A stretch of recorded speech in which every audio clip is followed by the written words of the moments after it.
I have enjoyed sharing Christ with people and learning the art of evangelism. I have to say, however, I do not have the gift of evangelism. I have had to learn through mistakes. I have had to learn through study and so on.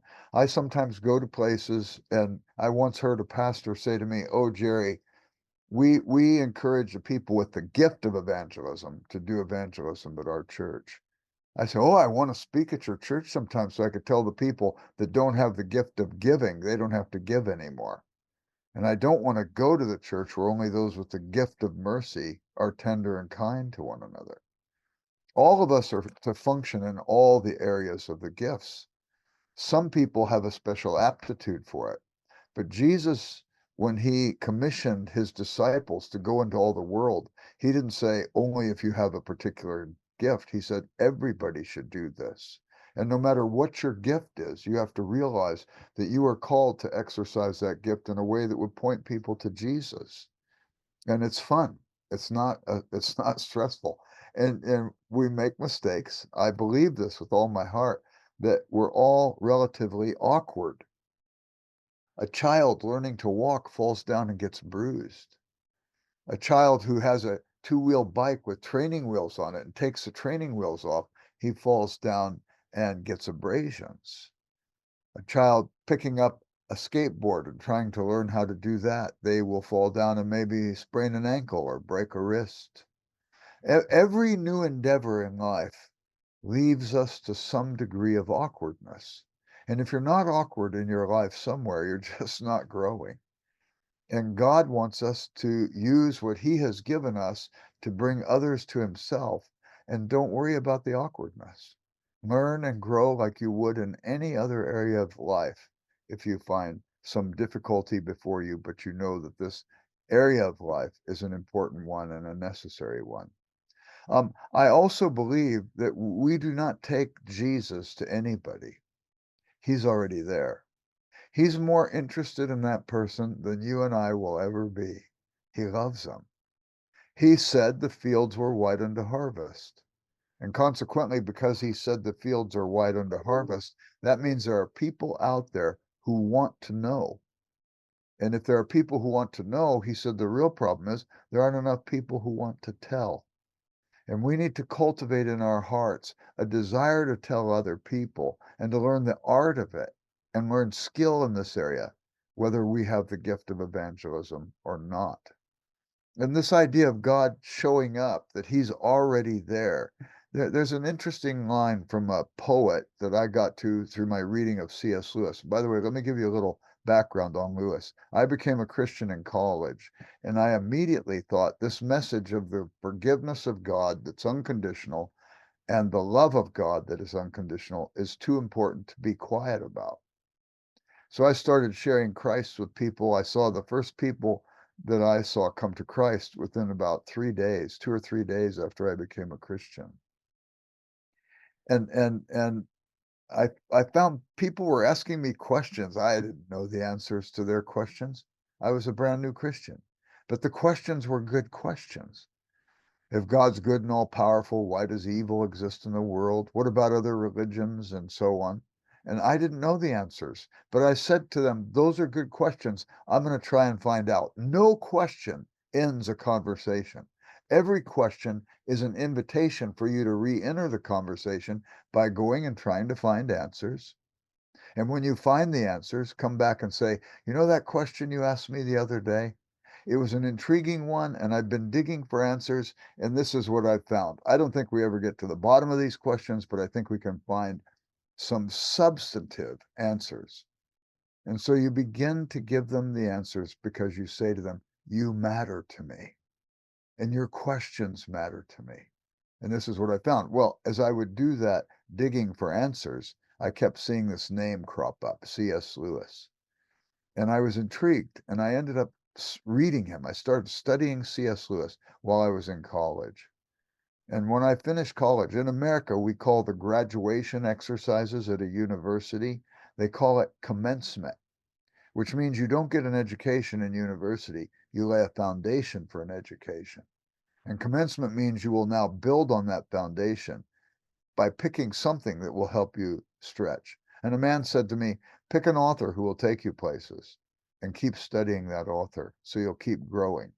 I think he could have said, pick a composer, pick an artist, pick a period of history, pick a country. I picked Lewis. I went to seminary and I had to write a thesis. And I wasn't going to write on the use of the optative mood in the Greek text of Philemon. There's one there, but I wasn't going to write on it. I asked if I could write on Lewis, and they said yes. So I started putting pen to paper. As a result, I've been studying him now for 54 years, lecturing on him for 44 years, and I've lectured on him in 81 universities in 21 different countries. And I've found that people connect with Lewis because Lewis talks about these deep longings, the longings that in some senses prompted him and nudged him and goaded him to look for the proper object of the longings, and they led him eventually to Christ. God used them. He was wooing them. And I believe that if the fields are white unto harvest, God is wooing people to himself and nudging them. And in reading Lewis, I came across his references to a poet named Thomas Traherne. And Thomas Traherne was a 1700 pastor in the 1700s in England. And he wrote a book called Centuries of Devotion. And he bundled together 100 devotions and then another 100 and then another 100.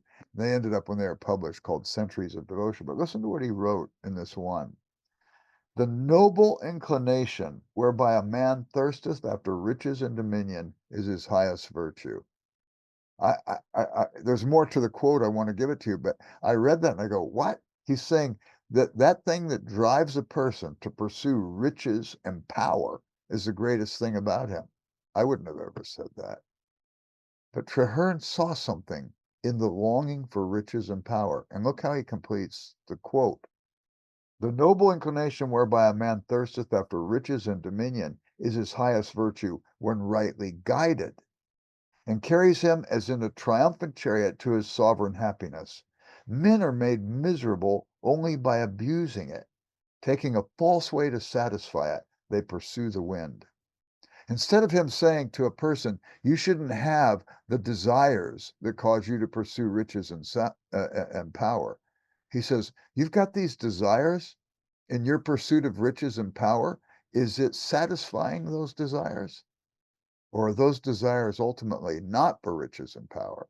And you've tethered the desire to the wrong object, and you're still coming up short, hungry, empty, longing for more. And so here is a place where Lewis reminds us there are people out there that we might see are expressing desires, but expressing them in ways that can ultimately satisfy them, because ultimately what they need is Jesus. Marriage doesn't fulfill. It can be fulfilling, but it doesn't fulfill. Having children is fulfilling, doesn't fulfill. Having a career you like is fulfilling. Ultimately, it doesn't fulfill. Having hobbies and interests can be fulfilling. Ultimately, they don't fulfill. Ultimately, only God fulfills. And St. Augustine captured this as well when he said in the Confessions, Thou hast made us for thyself, O Lord, and our hearts are restless till they find their rest in thee. I believe that Augustine observed something that we would be wise to pick up on. People are longing for something, and ultimately it's for God. And if we go out and share Christ with other people, if we could somehow connect with the places where God is already tugging at their hearts, and we can make explicit what he might be doing implicitly, my guess is we're going to get a better hearing for the gospel using what's already there. We don't take Jesus to anybody. He's already there. I remember one time I was coming back from a theology conference in the state of Texas. I'd read a paper at this conference, and I got on the plane to come home, and I was sitting by the window, and a few minutes later, some guy comes and sits in the middle seat. And he says, rats, I've got a middle seat. And if I would have been on my game, I probably would have said, oh, well, why don't you take my seat and you can have it and I'll take the middle seat. I didn't do it that day. But nevertheless, he came there and he was sitting there. And a moment later, a man came and sat on the aisle seat. And he turned and looked at me and he said, Professor Root. I go, you've got the drop on me. I don't think we've ever met. He says, no, but I was at your seminar where you read the paper at the theology meeting. And so this guy, his name was Trevor. Trevor and I start talking back and forth about the theology conference, and we've got the guy on the middle seat. So I turned to the guy on the middle seat and I said, what's your name? He said, Sean. I said, Sean, please forgive us for talking over you. We were both at a theology conference. Please feel free to be part of this conversation. So Trevor and I talked for another couple of minutes. And after we talked, I turned to Sean. I said, Sean, how about you? Are you a spiritual person? He said, I am. I am a spiritual person. I said, well, tell me about that. He said, I saw an advertisement in a paper one time that said I could go and study with a shaman in Peru. And I saved my vacation time and I saved my money. And I went down to Peru and I studied with the shaman. Now, we could hear a story like that and think, oh, oh boy, this is going to be difficult. You know, what's going on with this guy? Don't ever assume that. Assume any leaning into a spiritual hunger might be a place where you can work because God might be working there. And so I said to Sean, after he told me he went and studied with the shaman in Peru, I said, Sean, how did that go for you? And he said, it was the worst money I ever spent in my life. And he was disappointed because he had spiritual hunger and he was looking for the place for it to be fulfilled. And he said to me, how does it work for you, Jerry? And I said, oh, Sean, I am aware of brokenness in my life. I'm aware of incongruities. I'm aware of the fact that I have the high ideal of love, but sometimes I catch myself having sharp words with people I say I love most in the world. I believe in justice, but I found myself at times being unfair in my treatment of other people. And I don't think I could make it in life if, after an honest assessment, I didn't realize that I could be loved unconditionally with the kind of love that God has extended to me in Jesus Christ, and that I could be forgiven of my shortcomings, which give me the opportunity to get back up and grow and learn and get better. And Sean turned to me and said, that's the most comforting thing I've ever heard in my life. I said, Sean, is there any reason why you wouldn't want to trust Christ right now? He said, none. And he prayed with me right there on the plane to trust Christ. Now, Trevor, who was sitting on the aisle, he was working on his PhD at a seminary. He was used to building scaffolding for the gospel, but he wasn't used to obstetrics, actually seeing people born again. And he is just in hog heaven. He's so happy about this. He decided he was going to turn to Sean and encourage him to grow in his new life. Now, Sean lived in a different city than we lived in. We lived in a different city. God put us on the plane for a reason, and we were able to discover where the longings were in his heart, and we were able to speak to them to make explicit what God was doing in his life. Now, Sean went to his city. We got his address. We found out churches in that city. It's nice to know that in this age of social media and computers and so on, you could connect people to other people, other believers who are in those regions, and so on. But the point is, God is at work wooing people to himself. He has placed longings in people's heart. And our responsibility, as best we can, is to be sensitive to what God is doing, and we work in that region. Now, Paul, when he wrote Philippians in chapter 1, verse 12, said, my circumstances have turned out for the greater progress of the gospel. And when he wrote that, he was under house arrest in Rome. It's interesting to me that he saw where he was as a place where God had put him to do his work. I've had people come to me 2 different times. I had men come to me and they said, oh, Jerry, you got to pray for me. I'm miserable. I'm the only Christian at my place of work, and it is so hard. In both cases, I put my hand on the guy's shoulder, and I said, oh, Lord, please look at my brother here, how miserable he is. Please just take him home to heaven right now. Get him off this earth and get him out of here and take him out of his misery. Both times they knocked my hand off their shoulder. And they said, what are you praying? I said, well, there's 2 ways you could look at your circumstances. You could say you're miserable there because you're the only Christian. Or you could say, I am so strategically placed. I'm the only Christian there. Oh God, I can't wait to see what you have for me in this environment. Let me be sensitive to what you're doing. Let me keep my ear to the ground and listen, and let me watch and pray for the people around me that I might be strategically involved in leading people to Christ in this environment. God has placed each of you in strategic places, and we need to do that. We need to be aware of what's going on. We need to pray, and we need to watch where God is already working. He has not sent you to those places and then abandoned you.